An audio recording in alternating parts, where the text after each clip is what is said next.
Hey guys, what's up? It's iPhone here, and in today's video, I'm going to be teaching you guys how you can complete an Archon hunt. So first things first, how do we actually unlock them? So to do that, you have to come to your codex. You got to make sure that you've got the new war quest completed. So you complete that, and then you complete the Veil Breaker quest, and that's going to give you access to Archon hunts. To access Archon hunts, go ahead, go to the front of the ship, go to the top right hand corner, and what you have to do is you have to go ahead and complete 2 normal missions before you can actually do the Archon hunt. Now you have to do this on a weekly basis, so every single week there's going to be a new Archon hunt, and it's going to shift between the 3 different Archons. So there's a red one, which drops a red shard. There's a yellow one, which is the one that's up now, which drops a yellow shard. And then there's a blue one, which drops a blue shard. And each week you're going to get a different set of missions. So this week it's mobile defense and survival for me.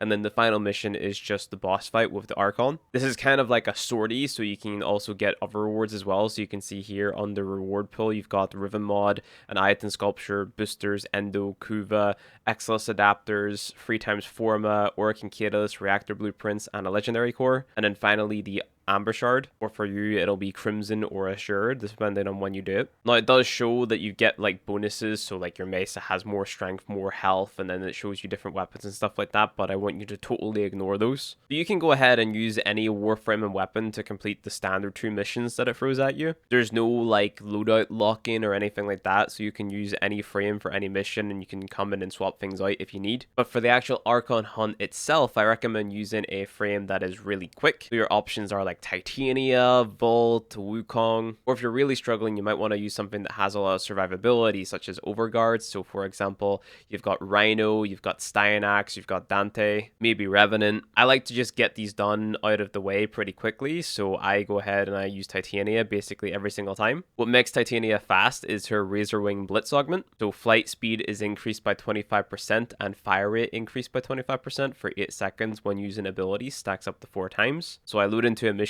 I go into my 4th ability, and then I spam, another ability 4 times, and I get a big boost to fire rate and sprint speed, and I go extremely quickly. This is basically just a strength and duration build with a little bit of efficiency on as well, so I can always cast my abilities. Preparations on here because I want to start with a lot of energy just to get it done quickly. Arcane Precision to boost up my secondary weapon damage, which affects Titania's Dex Pixia, which I'm going to be using. I definitely want to be aiming for the head here to increase the amount of damage that I'm dealing. And an Arcane Pistolier, so on headshot kill, 60% chance for more ammo efficiency. Well, if I kill just a random trash mob with my Dex Pixia and it's a headshot, there's a chance that my Dex Pixia is going to become more efficient, meaning the ammo isn't going to run out and I don't have to wait for it to regen. So I can just hold left click while I'm looking at the Archon and kill him super quickly. If you're not planning on using Titania with the Dex Pixia combo, I recommend bringing an Incarnate weapon such as the Fenmore or the Latum. And you just want to be modding for a ton of damage and a ton of radiation damage. So this is the type of build that I'm running. I could Forma again to put on a max rank Hellfire, but I'm just very lazy. I put Primary Deadhead on there so then I can go and get a headshot kill and have a bonus to my damage. And the Latum is pretty good as well, so this is the type of build that I'm running on my Latum. On the Fenmore, I'm running Rapid Wrath, Ready Retaliation, Elemental Excess, and Devouring Attrition. Then on the Latum, I'm running Rapid Wrath, Lethal Rearment, Elemental Excess, and Devouring Attrition again. Then I've also got the Praetos here just for extra sprint speed, so Drifting Grace, Shockwave Synergy, Evolved Ascension, and Universal Readiness. You can use pretty much any focus skill tree that you want. Then on my Dex Pixia, I'm running a Corrosive and Radiation build, which looks like this. And then for my companion, I'm just running a Worm Prime with a build that looks like this. And if you really care about the weapon, I'm running the Volklock with a build that looks like this. Now, another thing that you might have noticed is I've actually got Zada's Whisper on Titania. Now, I like using Zada's Whisper versus the yellow and the red Archons, but I don't like using it versus the blue one. And the reason that I don't like using it versus the blue one is because he spawns in these enemies where you have to shoot these like weak glass points that are around their sort of torso. And Zada's Whisper is void damage, so it makes these bubbles around them, which basically pulls the bullets to a certain location, making it harder to hit those enemies, or at least their weak points. So you could go ahead and opt to use Roar versus that Archon instead. Or if you don't want to subsume a Zaku just to get Whisper, you can just use Roar anyway, which is probably what I'd recommend to most of you. Or you could even consider using the Lex Prime Incarnate, as the Incarnate form of that is like a Shockwave, which is just going to hit all of the weak points of those enemies whenever they happen to spawn in. But that's only necessary whenever you're fighting against the blue one. So what I'm going to show you guys today is actually just the Roar build. I think the Zada one is slightly slightly better, like you deal a little bit more damage. But because I figured most of you are going to be opting to use Roar, I might as well just go ahead and show that off. Now you can do this on co-op, keep that in mind. I just like doing it solo because it gets done faster. So let's just go ahead and jump right into it. So as you get into the mission, go ahead, cast your 4, cast your 1 4 times. And now you're going to go extremely quick whenever you hold down the sprint button. Maybe too quick. You want to make your way over to the boss. And then once you get in, go ahead and cast your Roar ability. Now you want to stay on the move because you don't have any defensive mods on your Titania. And you want to try to aim for the head. Now you can stay still for a little bit just to aim at the head. Just make sure you don't get actually hit by one of the balls that the Archon's going to shoot at you, you know? Keep on holding left click. This one can paralyze you, so keep that in mind. I need to go ahead and land a headshot on one of these enemies here. And hopefully I get my buff. Once she spawned in again, just go ahead, hold down left click. And that's basically the first stage done. As you can see, my frame is very tiny and it looks like the Archon is just yelling. We free her over. And now we want to move on to basically the second stage of the mission. And what this requires us to do is come to these statues. Now A and B are going to be marked. We want to go ahead and head to A. Once we get to A, there's going to be this enemy right here, an armor enemy. Just go ahead and kill the enemies that are around him and linked to him.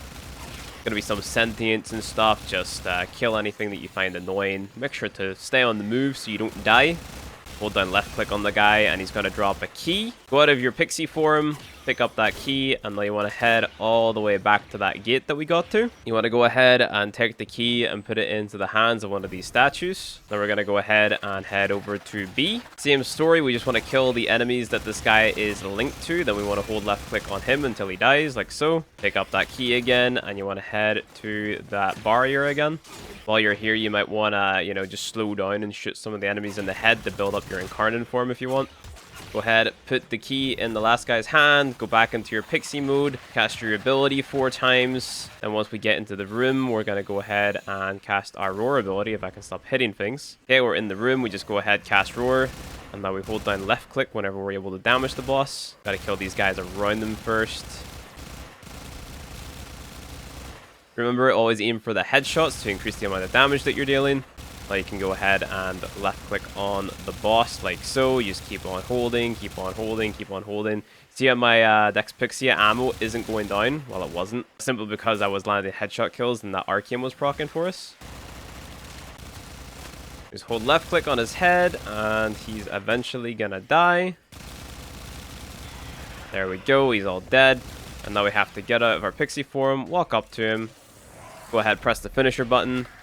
Gonna stand on him, rip out that shard, and there you go. That's the Archon dead. Now just go ahead, go back into your pixie form, cast all of your abilities to go quickly, and now we're at the exit. And we're pretty much done with our Archon hunt for the week. Yay! That's pretty much it. All you have to do is be prepared to go into the fight. You can use the Incarnate weapons, such as the Fenmore, the Latum, the Felarx, whatever you want to use. You can use Titania with Roar or with Zada's Whisper, or to be honest, you can use any frame that is just going to keep you alive and get it done quickly with Roar or Zada's Whisper. And that's pretty much it. Just make sure you've got some type of damage buffing ability on and some way to stay alive. Then you can focus on doing it really quick later whenever you get good at it, or you have like the right mods and the right weapons and stuff. Thank you for watching the video. If you enjoyed it, don't forget to leave a like and subscribe as it helps the channel a lot. If you want to get early access to my videos, you can become a channel member by pressing the join button beneath this video for $5 a month. Or if you want early access to other cool resources and behind the scenes content, you can subscribe to my Patreon for less than $5 a month. Consider clicking on the video on screen, and I'll see you guys in the next one.